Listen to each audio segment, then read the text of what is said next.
Okay, I got cut off in that last video. I don't know. I think I'm running out of memory on my phone. What I was starting to get into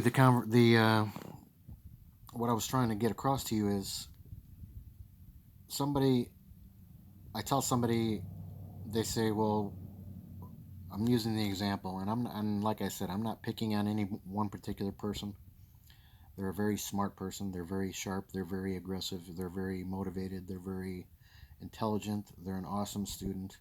I'm just trying to push them to the next level because I'm always wanting to go to the next level. I want you to go to the next level. I don't ever want to be satisfied where I'm at.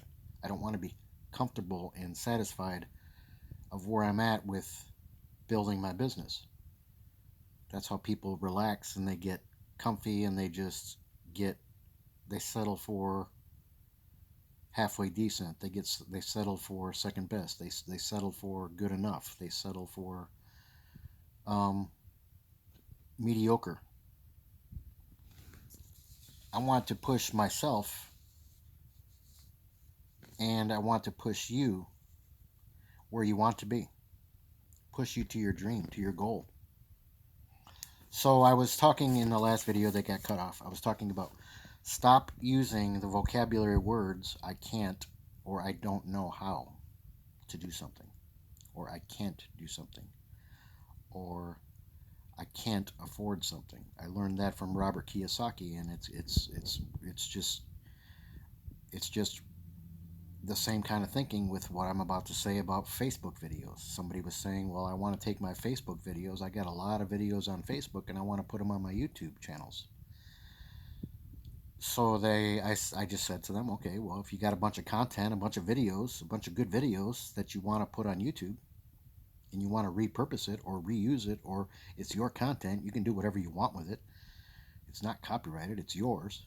You made the videos. It's your content. You just download them from Facebook and upload them to YouTube.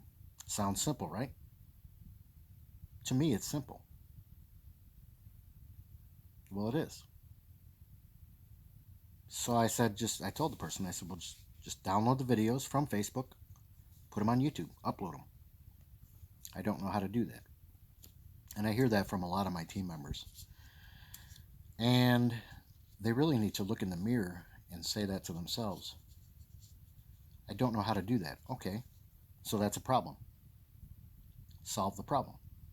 How do you solve the problem? The way I've solved a lot of my problems was going to a source that I knew had the answer. Go to Google, go to YouTube, type it in the search. How to download Facebook videos. And you will get websites that you can put the link. You take the Facebook link, you put it in there, you type in on Google, you go to Google, you type in how to download Facebook videos.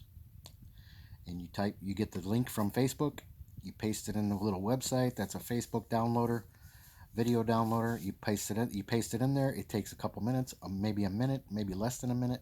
It downloads the video to your phone, to your device, to your computer. Then you have the video on your phone, then you re-upload it to YouTube just like you do all your other videos. You just have to think. You don't necessarily need a person to solve your problems. You just need the answer. It doesn't matter where the answer comes from, whether it's Google, YouTube, Facebook, a forum, another marketer, a group of marketers. Somebody knows the answer. Somebody somewhere knows the answer. And if you want to know the answer bad enough, you will look for it and you will find out you will figure out how to build a website. You will figure out how to get a capture page. You will figure out what is a capture page. You will figure out how to turn a computer on. I didn't know how to turn a computer on back in 1997. I couldn't even turn it on. And I had so many windows, so many tabs open on my sister's computer. She came out of the first time I was on a computer, or one of the first times. She's like, whoa, what are you doing? How many windows do you have open? I said, I don't know. I'm just clicking and clicking and clicking, and I don't know what I'm doing here. But I was fascinated by it. And I had so many windows and so many tabs opened. I didn't know how to turn the computer on. I didn't know what I was doing, but I was learning and I was loving it. And she laughed at me because I had so many tabs and so many windows opened. And I didn't care. I was fascinated by it. So I learned right away If I don't know the answer to something, if I can't pick up a phone and call somebody, if I can't get a person to answer my question, I'll get a website to answer my question. I'll get the answer somewhere. So I went to Google. I went to YouTube. How to do this? How to put my picture on a website? How to put images on a website? How to put a background image on a website? How to write HTML code? How to build a list? How to brand myself? How to whatever I want to learn how to do. How to breed electric blue acara tropical fish. They're a cichlid. I didn't know anything about breeding fish or cichlids or um, tropical fish breeding and selling and trading and buying and selling fish and making money with it and turning it into a business. How did somebody that didn't know anything about, I knew very little, I knew a little bit about fish, but just very common fish like guppies and um, the common fish that you get at any pet store or Walmart or wherever. But how did I end up having thousands and thousands of fish that I was buying, selling, and trading on Facebook, through Facebook groups, to other tropical breeders and tropical fish breeders and cichlid collectors? And how did I start a business with something I really didn't know a whole lot about? Well, I would Google, what is this kind of fish? What is a good money fish? What is an easy fish to breed? What is a good fish to breed for feeder fish to feed the other fish? Because some of them they're cannibals, they're carnivores, they're meat eaters, they eat other fish. So you find other fish. I just Googled everything, and I ended up being a fish breeder. So many things. You can create a business just from knowing certain things. I Googled how to do this, how to do that. How much is this? How can I build this, make this myself? If I couldn't afford it, I was looking at I didn't know how to raise chickens, but I was breeding them. I was selling them, trading them, eating them, butchering them. I never butchered a chicken a few years ago until I had chickens. I never had an incubator and hatched eggs, and I never raised chickens. I never had a chicken farm, but I had a chicken farm because I would Google information, how to breed chickens, how to hatch eggs, what are good chickens, what are common chickens to get, what are, how many males. You got to have one rooster and the rest hens, or else the roosters will kill each other. I mean, you can find out anything, how to build your own chicken coop. I was building chicken coops a few years ago and selling them, and it was fun, and I was getting paid big money to make these chicken pens or chicken coops out of scraps that I got from other places for free. Scrap wire, scrap wood from places that had used wood from building barns and building storage buildings and sheds and stuff like that. They had tons of scrap wood. I built it all out of scrap wood and scrap metal and fencing, and I got everything just totally free. And all it cost me was the screws and maybe a screw gun. And I would Google how to build a chicken coop, how to breed chickens, how to butcher a chicken. Or I would just try doing it myself, and it would turn out a big mess, or it would be messed up, and I would want to make it better, so I would want to learn the right way to do it, or just look at some other plans of chicken coops and how to do things the right way, because I would just sometimes just jump into it and try it. And a mentor that I've been watching is just saying, just jump in, say yes, go big, and figure it out later. And that's what I wanted to talk to you also about is, when you have a problem, instead of asking a person, it's real easy to go to Google on your phone or on a computer or on a tablet or an iPad and just type in Google, how to do this, how to do that, how to do this, how to do that. There is free information and free tools and free marketing tools and free everything on the internet. If you just look for it and type it in the search, you'll find it. So another thing I wanted to talk about was my flyers that I created. When I first started this program, Phase 10, I was just like you. I didn't really know what I was doing, and I really didn't understand the program. And like I said, this is not my ID number here, so don't You don't need to know that number. I can give you my ID number. My ID number for phase 10 is 162258. You can see it right here. 162258 for phase 10. This is not my number here. But I was making the mistake of promoting phase 1 and phase 3 with this basic flyer.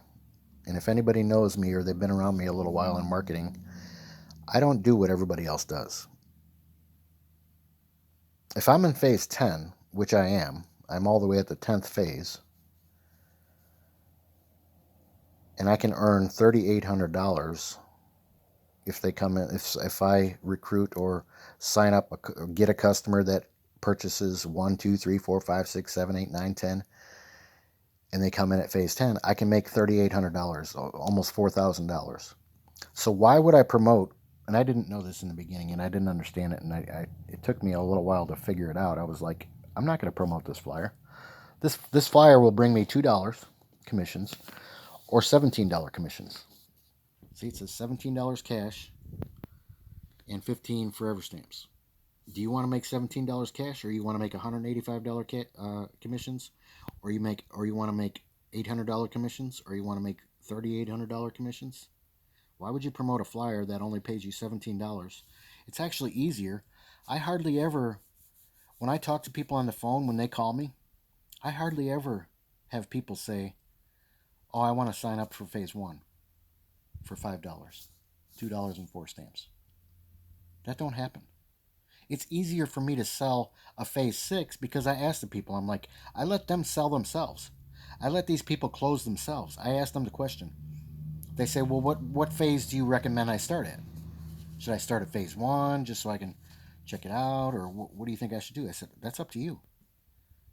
Do you want to make $2 commissions? Do you want to make $25 commissions? Do you want to make $17 commissions? $2 commissions? Do you want to make $185 commissions? They're like, oh yeah. Oh yeah, what? Do you want to make $92 commissions? You tell me what you want, and you tell me what you can afford, because I don't want you to be bummed out or disappointed that you're only getting $2 commissions if you have the money to come in at phase 6 and get $185 commissions. Why would I have you fill out the form on this flyer and pay $17.15 stamps, and you're only going to get $17 commissions from this flyer? All you have to do is find somebody who can typeset. There's people on Fiverr that do it all day long. There's people at Staples that will do it for you. You give them the flyer, you get permission from Lon Lindsay, or you show it to me. Or I can even make it for you, but I'm gonna have to start charging people, because I'm tired of doing things that they can do themselves if they would just learn how to do things. I can make flyers for you. I would change the A and the B to option 1 or option 2, and I would change the $17 to a different dollar amount and the different stamps. And I would not have this $2.04 stamps on here. Yes, it's a list builder. Yes, you want to build your list. But I build my list making $185 commissions. I could build my list getting $2 commissions. Yeah, I'm building my list. But do you want to scale? Do you want to grow? Do you want to have money so you can do mailings? If you get $185 commission, that will pay for a lot of your stamps. $2 commission is only going to give you 4 stamps. That means you're going to be able to put 4 envelopes in the mail or 4 postcards in the mail. That's not much from one sale. Wouldn't you rather have $185 to go buy a bunch of prints and a bunch of stamps and labels and envelopes, and be able to send out a big mailing?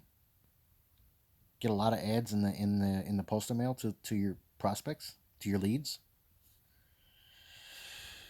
So I figured out after a while, when I first got in this program, and I did make I made the same mistakes that y'all are making.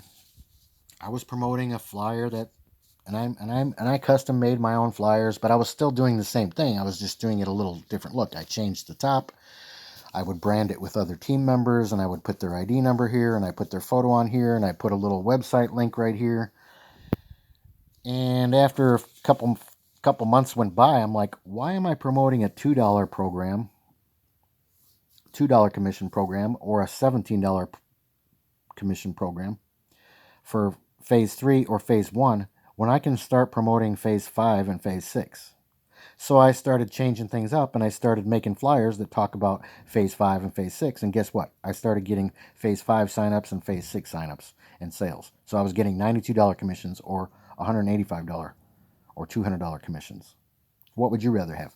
$2 commissions, $17 commissions, or $92 commissions or $185 commissions? I mean, it's not a hard question. Ask people, what would you rather make, $2 or $185? What would you rather make, $17 or $92 commission? I don't know people's situation and how much money they have to put into their business, and how much they can afford at what level, what